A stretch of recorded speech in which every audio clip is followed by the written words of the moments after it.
Tendência é só crescer, né? O senador Flávio Bolsonaro, em mais uma pesquisa, desta vez a Paraná Pesquisas, mostrando que o senador Flávio Bolsonaro numericamente está na frente de Lula, como eu disse, num hipotético confronto de segundo turno. Bom, essa pesquisa está fresquinha, saiu agora de manhã, tá? A gente já tinha a da Atlas Intel repercutindo, da Atlas no início da semana, e agora essa simulação mostra que 44,4% votariam em Flávio Bolsonaro, já o Lula teria 43,8%. Além disso, 6,9% votariam nulo, branco, enfim, não tem candidato. E os últimos 5% que restam da conta, né, são entrevistados que ainda não se decidiram, não souberam responder ou não quiseram participar. Bom, Pedro, já começo querendo a sua análise, porque essa diferença, na Atlas, a diferença foi de 0,1 percentual, agora 0,6. Pode ser considerado um empate técnico entre os dois, porque a gente sabe que a margem de erro fica entre 1 e 3%. Mas já é uma sinalização de que Flávio já ultrapassou o Lula nessa preferência. Como é que você vê, a que você atribui esse resultado? Exatamente, entendo que o maior erro da esquerda e dos marqueteiros do Lula, das empresas de mídias contratadas por esse desgoverno para tentar melhorar a imagem do Lula e, de certa forma, traçar os seus planos eleitorais a partir daí, o que tivemos de informação é que nos bastidores eles comemoravam a indicação do Flávio Bolsonaro, porque entendiam que o Tarcísio Gomes de Freitas tinha muito mais capilaridade eleitoral do que o Flávio Bolsonaro. Eu sempre pontuei aqui, na Exato, em todas as minhas aparições, que, em hipótese alguma, pode ser subestimado o sobrenome Bolsonaro. Eu entendo que qualquer quadro da família de Jair Bolsonaro já partiria com 22 a 23%, ao conseguir apoio de partidos de centro, conseguiria ganhar musculatura e automaticamente estaria no segundo turno contra o Lula. Se tratando do Flávio Bolsonaro, eu sempre falei, ele, na família, é o tido com maior tato político. É o de fala mais mansa, mais moderado, digamos assim. Ou seja, o Flávio ele tem habilidade, inclusive, como eu já falei aqui, para ser até mesmo um presidente partidário, um líder de bancada, porque ele tem essa capacidade de articulação política. Capacidade essa, por exemplo, que o próprio Jair Bolsonaro falou que se fosse presidente em outro momento, ele traria para o seu governo, para os cargos ministeriais, pessoas, claro, com um saber técnico, com notório saber, com formação stricto sensu, mas que tivessem trato político. O Flávio Bolsonaro, ele é o camisa 10 da seleção da articulação. Ele é muito habilidoso. Ou seja, dentro da própria família de Jair Bolsonaro, incluindo o próprio Jair, o Flávio tem mais habilidade nesse sentido do que todos os outros. Claro, cada filho tem a sua virtude. O Eduardo Bolsonaro, por exemplo, é muito bom de articulação com outros países, tem uma habilidade, fala inglês, já morou nos Estados Unidos.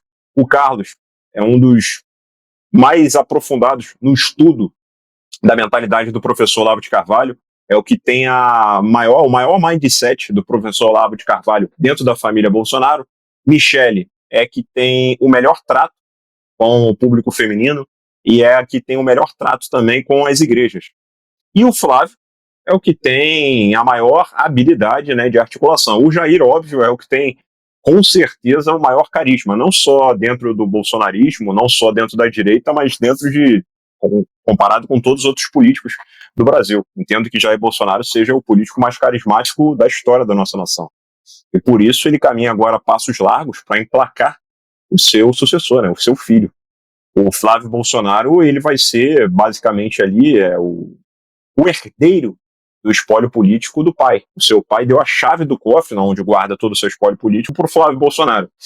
As pesquisas, eu entendo, eu sou engenheiro, que o mais importante nesse retrato, claro, a pesquisa ela retrata um momento. Um pequeno fato pode mudar. Mas o principal que temos que analisar nessas pesquisas são o viés. né, de alta e de baixa de cada um desses candidatos. Por exemplo, hoje eu cravo aqui para vocês, Flávio Bolsonaro será o próximo presidente da República. Essa pesquisa já me dá essa certeza. Por quê? O Lula, ele está em viés de queda.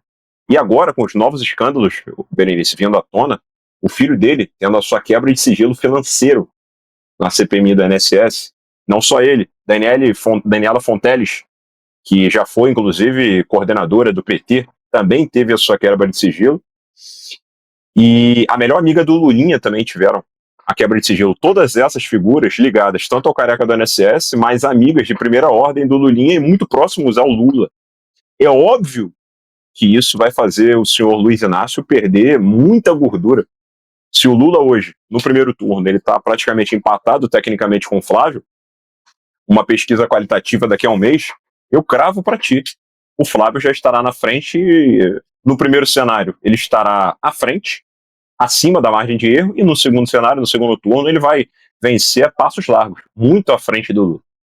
A questão que fica é o seguinte, Lula, todos nós já sabemos que o Lula não considera a possibilidade de a sua última eleição, porque ele tem 80 anos e no período da eleição terá 81, ele ficar marcado como um político que perdeu a sua última eleição, como a última eleição que disputou.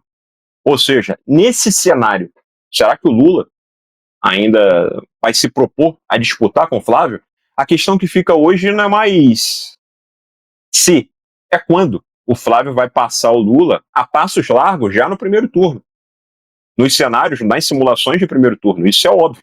E o Flávio hoje ele se consolidou, eu sempre apostei no Flávio, em todos os momentos, sempre apostei, porque, claro, o Tarcísio, ele é um ótimo gestor público, mas ele não tem o carisma e a capilaridade que o sobrenome Bolsonaro tem. Então, assim como o próprio governador também de Minas, infelizmente não tem esse carisma. Ou seja, era óbvio que o Flávio chegaria muito perto. Por quê? Não podemos esquecer, e aí eu acho que é fundamental nessa análise. O Flávio hoje, ele tem uma causa, que é a mesma causa que Jair Bolsonaro conseguiu usufruir em 2018, que foi, naquele momento, o espírito, né, antipetista, anticorrupção em prol da Operação Lava Jato. Jair Bolsonaro, outros ministros da Suprema Corte falaram que dentro do PP, partido que Bolsonaro pertenceu durante muitos anos, Bolsonaro era o único honesto, que não tinha recebido propina. Ou seja, Bolsonaro conseguiu ser a personificação daquela causa em 2018.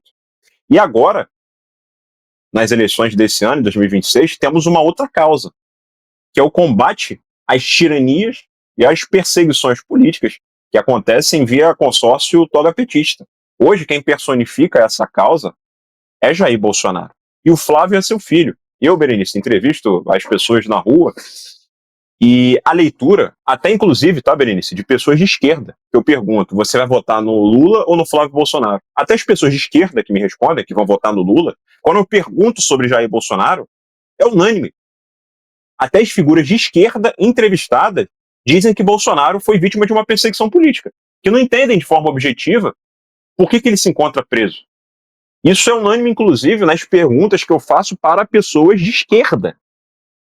Ou seja, Jair Bolsonaro, que é a figura que personifica essa causa, é óbvio que ele vai transferir esse espólio naturalmente para o seu sucessor, que nesse caso será o Flávio Bolsonaro, e ele caminha a passos largos para vencer essa eleição. Pois é. Pedro, queria explorar um pouquinho mais ainda essa pesquisa divulgada agora pela manhã da Paraná, porque 2 pontos. Primeiro, me chama a atenção que eles ainda continuam colocando o Tarcísio, né, como um presidenciável, e ele já deixou muito claro que não vai concorrer, que ele é candidato à reeleição ao governo de São Paulo. No entanto, eles continuam fazendo a pesquisa e usando o nome do Tarcísio. Mas a gente sabe que o Flávio ainda não escolheu quem será o seu vice, né? Isso ainda está sendo decidido. E talvez essas pesquisas que estão saindo, testando nomes de outros governadores, possam influenciar, né? Nós temos, por exemplo, o Ratinho Júnior, o Zema, o próprio Ronaldo Caiado, de Goiás. E o que diz aqui na pesquisa da Paraná? Deixa eu abrir aqui ela novamente.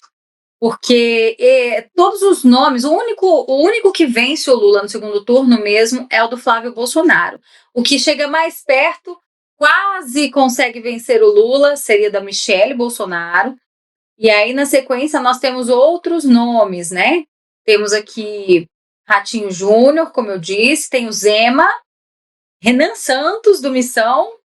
Mas acho que para o Flávio Bolsonaro, 3 nomes poderiam estar em jogo, né? Que ele pode estar estudando, que é o do Caiado, do Zema e Ratinho Júnior. Qual desses 3 você acha que formaria uma chapa que conquistaria aqueles que ainda estão indecisos em quem votar ali, entre o Lula ou outro candidato, hein? Então, eu preciso traçar 2 vetores aí para te passar essa análise, porque veja, politicamente, hoje é melhor para o Flávio ter o Romeu Zema como vice, porque ele fecha a aliança de Minas Gerais e consegue trazer o PSD para o governo. Por quê? O PSD é o partido do Matheus Simões, que é o vice de Romeu Zema, que vai assumir o governo de Minas Gerais assim que Romeu Zema se descompatibilizar do cargo de governador. Ou seja, isso fecha a equação política. Mas enxergo que pro Flávio seria muito importante ele ter um vice que de preferência mulher e ligada ali a centro-direita. Nesse caso, enxergo que a Tereza Cristina seria um ótimo nome também. Se tratando de PSD, como eles têm hoje essa dobradinha em Minas Gerais, enxergo que o Romeu Zema fecharia essa equação, sem precisarmos ter, por exemplo, alguém do PSD na chapa, né, como vice do Flávio. O Caiado, por exemplo, para ser vice do Flávio, acredito que não aglutinaria, não seria necessário. Mas se necessário, para um apoio do PSD, que hoje é o único partido grande de centro que ainda não declarou apoio, nem a Lula e nem a Flávio Bolsonaro, Kassab insiste nessa tese de que vai lançar um candidato e que no segundo turno possivelmente vai apoiar o Flávio, mas aí, veja, para isso, de fato, se tornar uma ação real e objetiva do partido, o candidato, então, não pode ser Eduardo Leite. Eduardo Leite tem que vir a senador pelo Rio Grande do Sul. Porque se o Eduardo Leite vier como candidato à presidência, é impossível, no segundo turno, Eduardo Leite apoiar Flávio Bolsonaro. Não tem sentido, essa equação não fecha. Então, enxergo que hoje, se o PSD for seguir essa narrativa de lançar candidato, tem que ser obrigatoriamente, hoje, Ronaldo Caiado. Porque tem todo esse viés de segurança pública, etc e tal. Já o Ratinho, ele tem que focar em emplacar o seu sucessor. Porque nas pesquisas do seu estado, hoje o Sérgio Moro lidera a passos largos, né? Tudo caminha para que ele vença as eleições no respectivo estado. Então, o Ratinho enxergo que vai tomar a decisão de focar em emplacar o seu sucessor, e para que isso aconteça, ele não vai descompatibilizar do cargo, ele vai terminar o seu mandato como governador. Aí sobra nessa equação Eduardo Leite e Ronaldo Caiado. Caiado vai ter, nesse momento, a princípio, talvez que lançar uma candidatura pro Senado, caso o PSD largue, abra mão de lançar um candidato nesse momento. Eu acredito que isso não vai acontecer, que ou o PSD vai tentar emplacar um vice, que aí poderia ser o próprio Caiado, ou o PSD vai insistir com o Caiado no primeiro turno, para ele tentar fazer ali os seus 5 ou 6% de votos, e aí, num segundo momento, no segundo turno, o Caiado apoiaria o Flávio. E veja, por que eu falo esse número de 5% para o Caiado? Porque acredito que ele vai pegar praticamente todos os votos do PSD. Por exemplo, o PSD é o partido hoje que tem mais prefeituras no Brasil. E sendo bem sincero e pragmático, nós que somos ativistas, analistas, comentaristas políticos, o público da revista Exato, que é extremamente qualificado e politizado, que nos assistem, é um público que se informa diariamente, de hora em hora, sobre conteúdos, sobre as atualizações da política nacional. Mas o público, principalmente de municípios de interior, com IDH um pouco menor, ele não tem essa politização que nós temos. Ou seja, ele segue muito o voto indicado pelo vereador e pelo prefeito da sua região. Partindo dessa premissa, Verdade. o PSD é o partido que tem mais prefeituras no Brasil. Então, não é uma utopia imaginarmos que Caiado pode fazer, por exemplo, 5% dos votos. Aqui no Rio, por exemplo, o PSD tem tudo para conseguir ter o próximo governador do nosso estado. O PL lançou uma chapa, ela é do PSD que é uma chapa também? que... Não, ela é do PP, né? Tereza Cristina. Oi? É do PP, né? Não é do PSD. É. Desculpa, não vi? A Tereza Cristina, você estava falando do PSD, só que aí eu fiz confusão. Na verdade, a Tereza Cristina é do PP, né? Do Ciro Nogueira. Isso. É isso? Por que eu estou falando isso, Pedro? Porque, por exemplo, ó, a audiência já está manifestando aqui. Tereza Cristina, traíra. Tem uma ala boa aí dos bolsonaristas que não gosta da Tereza Cristina. Primeiro, porque ela não se manifesta nas pautas da direita, ela não fala em anistia.